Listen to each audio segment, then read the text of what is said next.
We assume our recipes come from grandmothers, cookbooks, and culture. Half of them actually came from 30-second advertisements.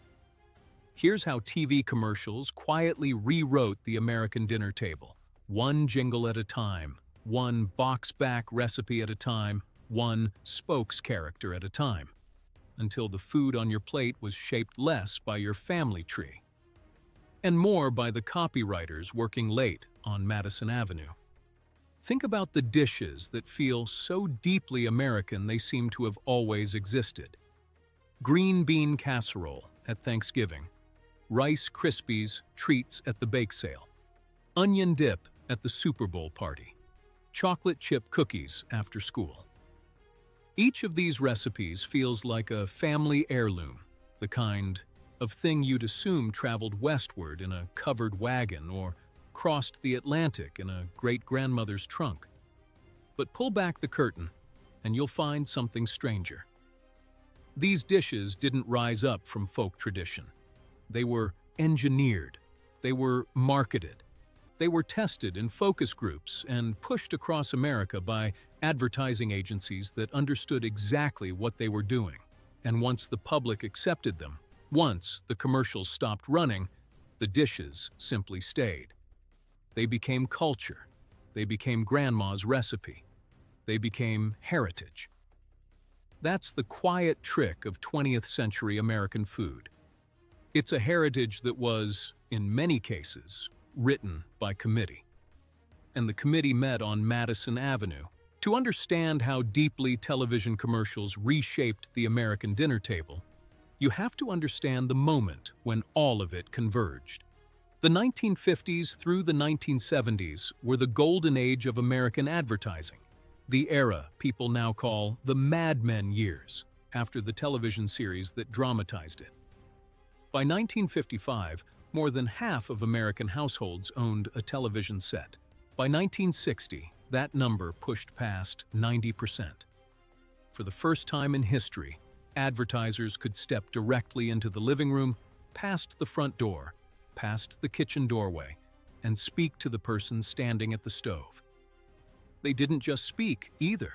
They sang, they jingled, they hummed their way into the national subconscious in a way no magazine, spread, and no radio spot had ever done before.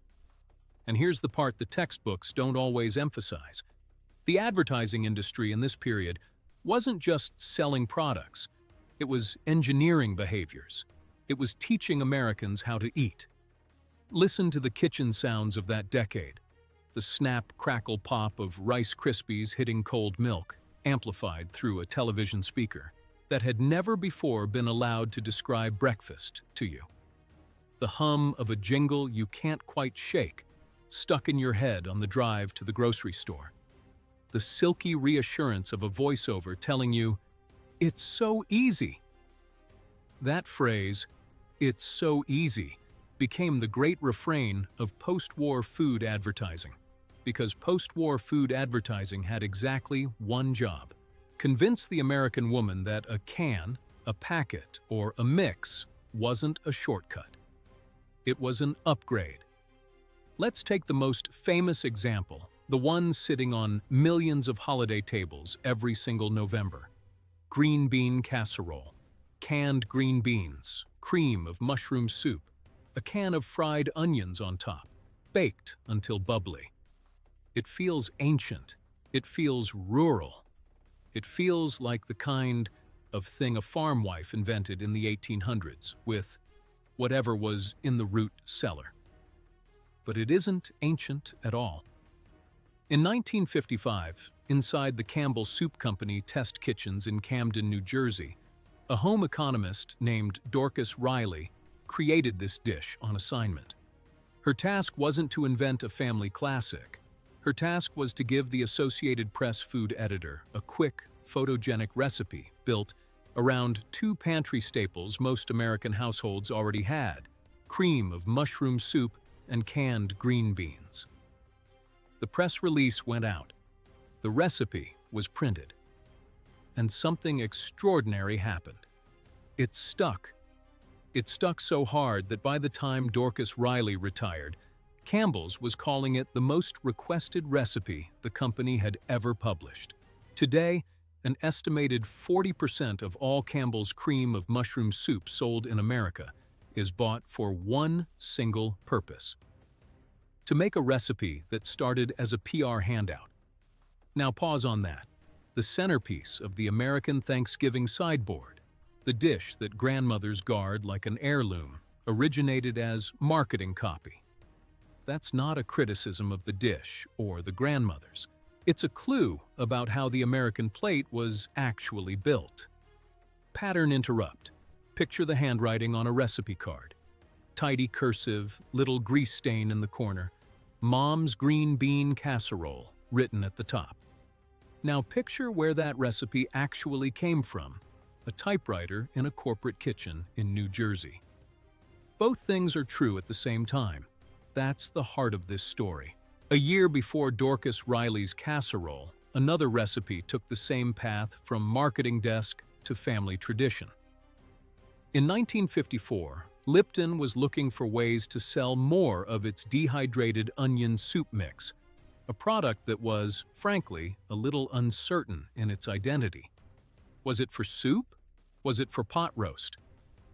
A Los Angeles home cook supposedly stirred a packet into a tub of sour cream at a cocktail party and served it with potato chips, and word got back to the company.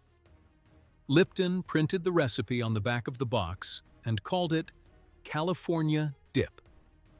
And just like that, the entire concept of sour cream onion dip, that green-lidded carton now sitting in your grocery store's dairy case next year, and the year after, and the year after, was born on packaging copy. It wasn't a regional folk dish. It was a product line extension, presented as one. You start to see the pattern. A company has a product that's underperforming, or a product it wants to push. The company's food scientists, home economists, or ad agency create a recipe that requires that product.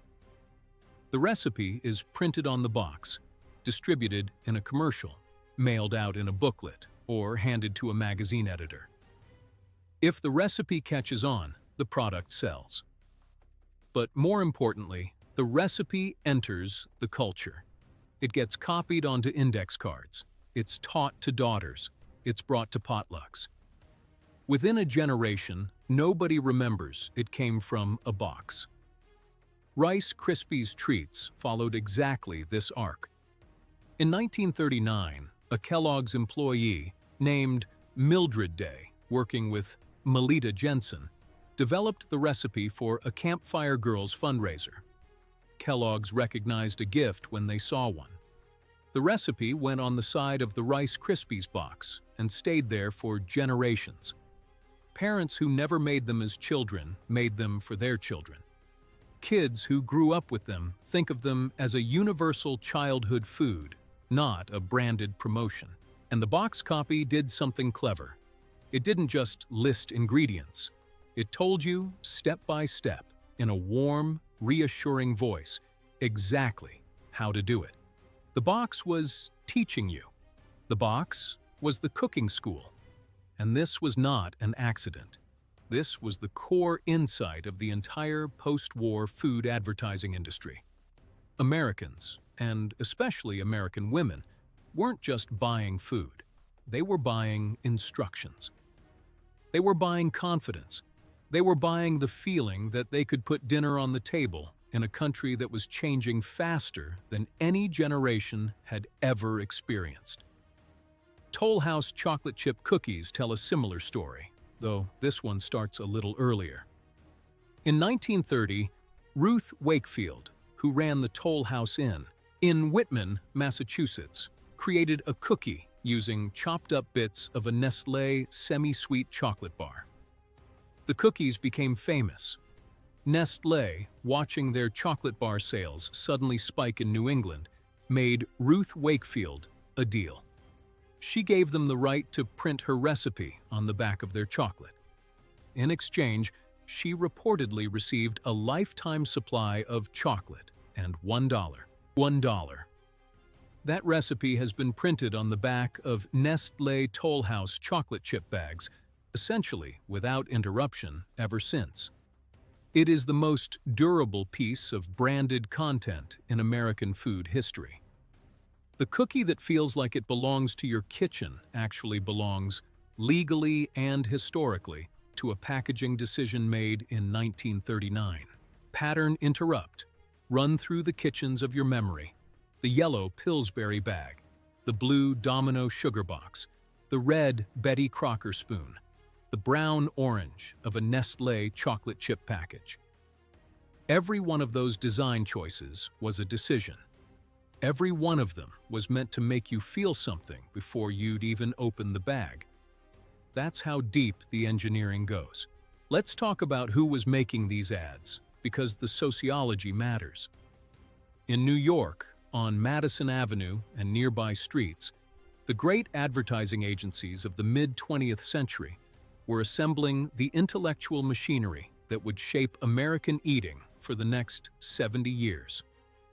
Leo Burnett in Chicago, an agency founded in 1935, specialized in what Burnett himself called critter characters, spokes-characters with personality, warmth, and an almost mythic feel. Leo Burnett gave us Tony the Tiger, who launched with Frosted Flakes in 1952 and turned a bowl of sugared cornflakes into a daily ritual for American children. Leo Burnett gave us Charlie the Tuna, the hip, sunglasses-wearing tuna introduced in 1961, who was always trying and failing to get himself caught by StarKist, which was darkly hilarious when you thought about it. Too long. Leo Burnett, less proudly now, also gave us the Marlboro Man, proof that the same agency shaping America's lunchbox was also shaping America's lung cancer statistics. Pillsbury's Doughboy, Poppin' Fresh, was born in 1965 from the mind of Rudy Purz, a copywriter at Leo Burnett, with the animation craft of Tom Leahy helping bring him to pliable, pokeable life. Poppin' Fresh wasn't just a mascot. He was a genius piece of anxiety management. In an era when refrigerated dough in a cardboard tube felt vaguely unnatural, vaguely factory-made, vaguely not like what your mother did, the Doughboy showed up as a soft, giggly, harmless little man with a chef's hat.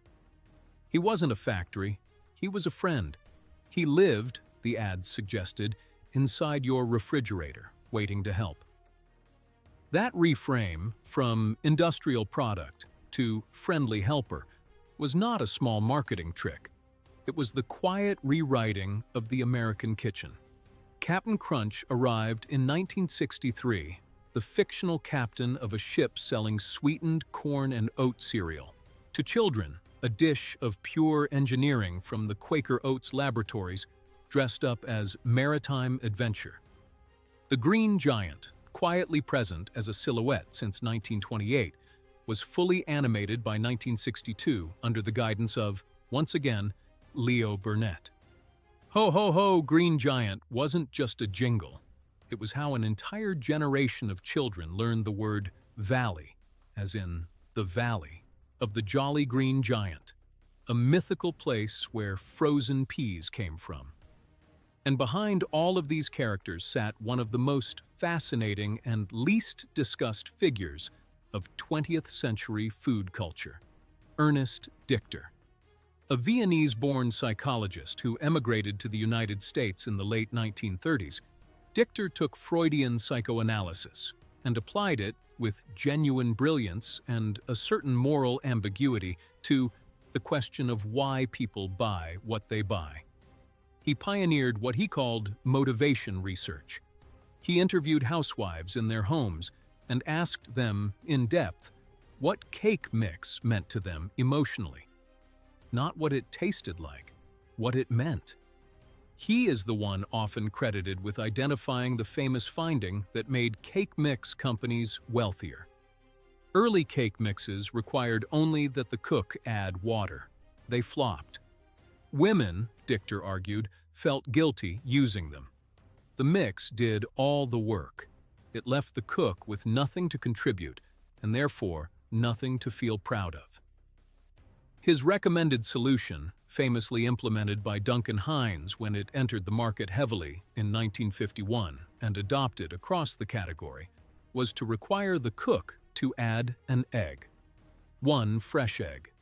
That small gesture restored meaning. It let a woman feel she had made the cake, not merely assembled it. Sales soared. Think about that for a second. A psychologist applying Freud, telling a corporation to make a product slightly more difficult to use so that the person using it would feel more fulfilled. That's not marketing. That's philosophy, dressed in a business suit. Pattern interrupt. An egg. One egg. Cracked into a bowl of powder by a woman in a 1955 kitchen who felt, for a moment, like a baker. That egg is one of the most quietly consequential ingredients in American food history. Now, who was watching all of these commercials? This is where the story gets sociologically sharp. In the 1950s and 1960s, the daytime television schedule in the United States was built around a very specific demographic. The American housewife, home between roughly 9 in the morning and 3 in the afternoon, with children either at school or underfoot, was the primary target of the entire daytime programming lineup. Soap operas were literally named soap operas because they were originally sponsored by soap companies, Procter & Gamble most notably, selling laundry detergent and dish soap into the household during the exact hours when the housewife was most likely to watch. But alongside the soap, they sold food. Jell-O, Crisco, Bisquick, Miracle Whip, Kraft. Kraft's Miracle Whip, introduced in 1933 at the Chicago World's Fair, was marketed relentlessly throughout the daytime block as the dressing for the modern woman.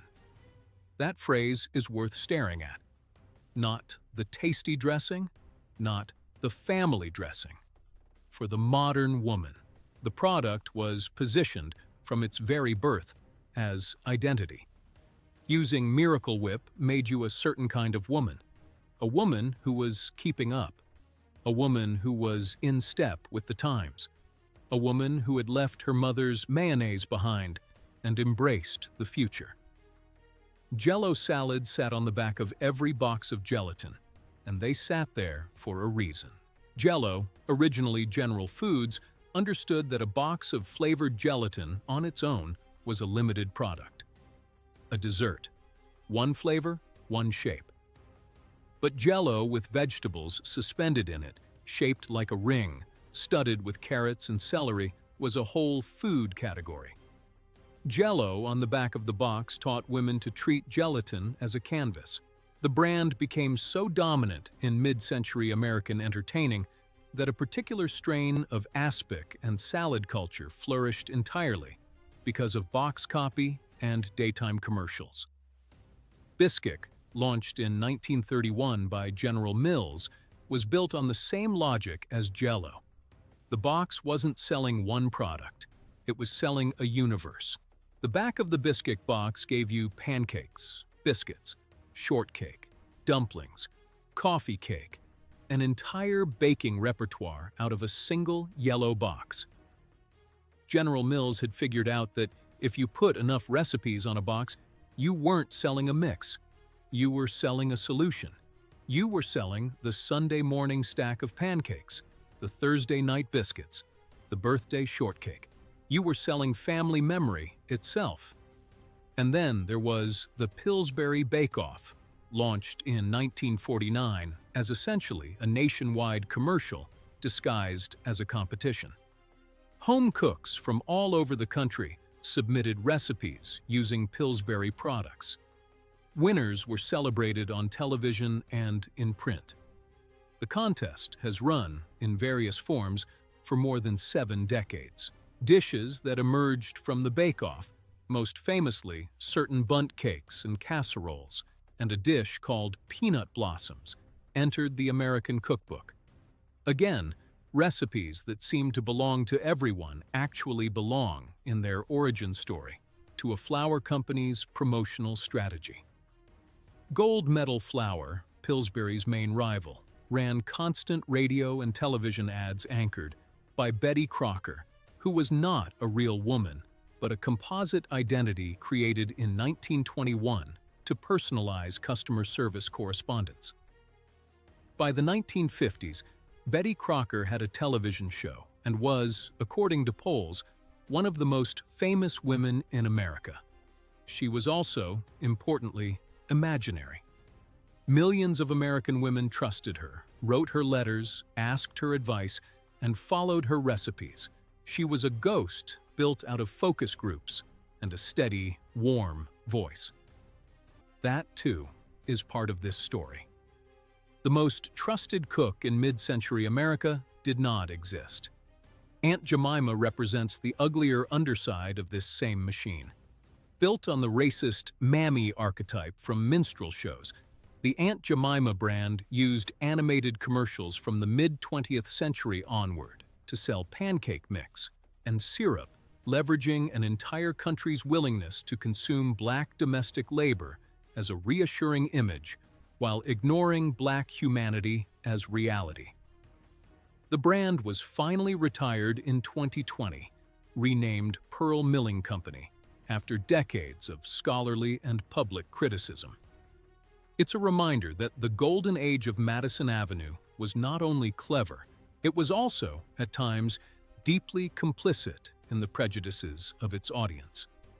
An honest accounting of the era has to hold both truths. Pattern interrupt. Picture the television set itself. A wooden cabinet, dials, two bent antennas, a slight hum when it warmed up. A woman stands at the ironing board. The commercial comes on. She hums along without realizing she's humming along. That was the delivery mechanism. That was the classroom. Now here's the symbolic layer. What were these ads actually selling beneath the surface? They were selling modernity. They were selling safety. They were selling, above all else, the promise that the new American kitchen was better than the old one. Your grandmother worked hard. Your mother worked a little less hard. You, the post-war housewife, would work the least of all because of us, the helpful corporations, with our cans and our mixes and our soft, smiling mascots. That was the pitch. And in a country exhausted from 2 world wars and a Great Depression, it was an astonishingly effective pitch. Convenience became a virtue. Shortcut food was not lazy, it was progress. But there was a second symbol lurking underneath the first. The ads were also selling the nuclear family itself. Nearly every food commercial of the 1950s and 1960s depicted the same core image: a smiling mother serving a table of children and a husband. The father praised the dish. The children cheered. Harmony bloomed. The food was the glue. Miracle Whip held the family together. Biscuit pancakes meant love. A Jell-O mold meant a gracious home. This was, in a sense, the most important product the commercials were selling. Not the food, the family structure that the food was meant to hold up.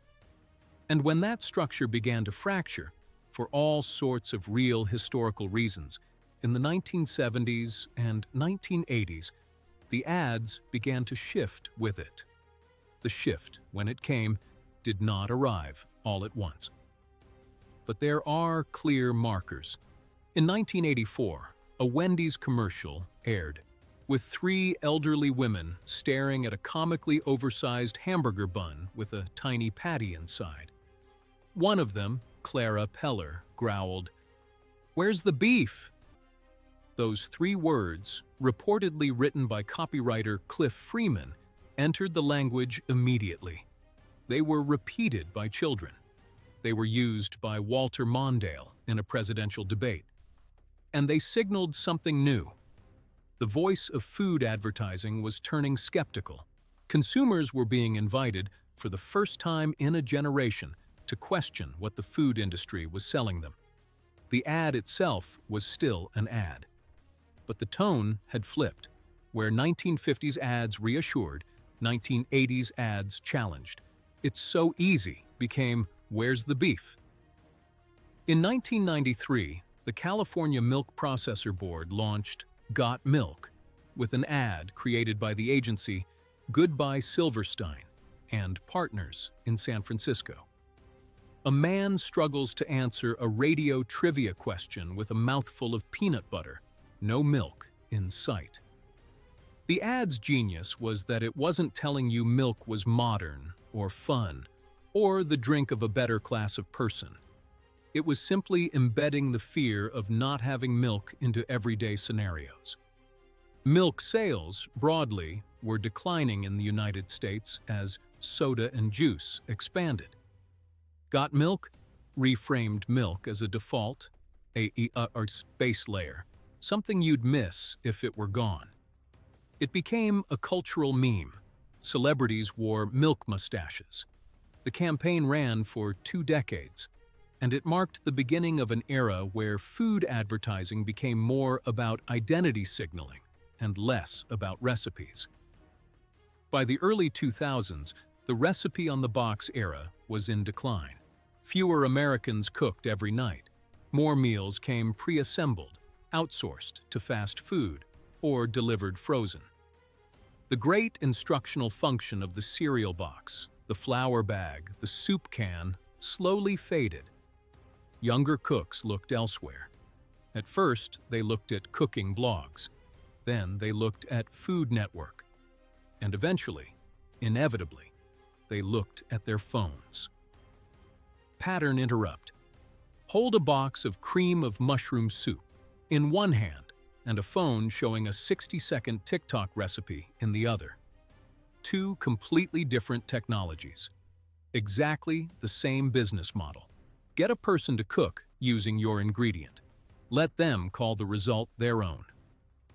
Which brings us to today's Echo, and it's a loud one.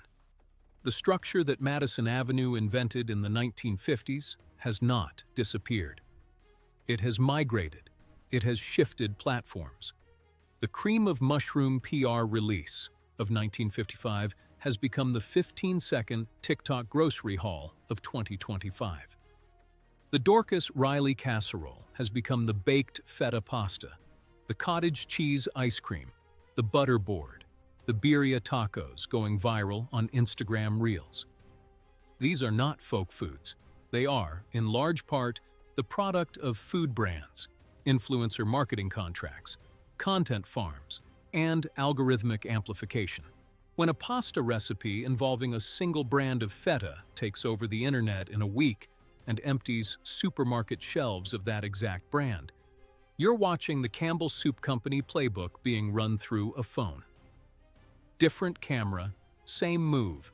Spokes-characters are still with us too, though their form has evolved. Tony the Tiger now has a social media account. The Pillsbury Doughboy still giggles in commercials. But the real mascots of today's food culture are human influencers with millions of followers, partnered openly or quietly with food brands. A mom on TikTok showing a 5-ingredient weeknight dinner is often, in 2026, operating under the same basic economics as a cake mix print ad in 1955. The product placement is subtler.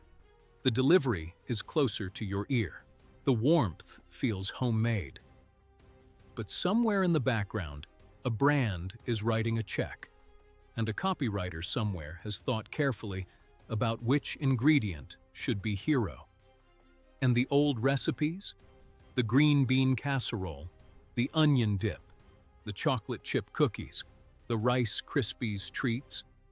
They sit there on Thanksgiving tables and bake sale tables across the country, beloved and unexamined. Few people stop, serving them to their families, to think about the advertising agencies that birthed them. They are, for most practical purposes, real tradition now. They were invented by marketing. Time and love and grandmother's hands slowly converted them into heritage. That's the honest, complicated truth of the American pantry. If you're tempted to feel cynical about all of this, try instead to feel curious. A culture's food is always, partly, a story about its economy. The Italian kitchen was shaped by scarcity and regionalism. The French kitchen was shaped by court hierarchy and agrarian wealth. The American kitchen, in its 20th century boom, was shaped by industrial abundance, mass media, and a restless commercial imagination. That's neither a scandal nor a secret. It's just how the plate got built. The question now is whether we know what's being built next. Because somewhere out there, right now, a food brand is paying a 19-year-old to stir something in a bowl while smiling at a ring light. That clip will be watched 2 million times. Somebody will save it. Somebody will cook it. Somebody will teach it to their kid.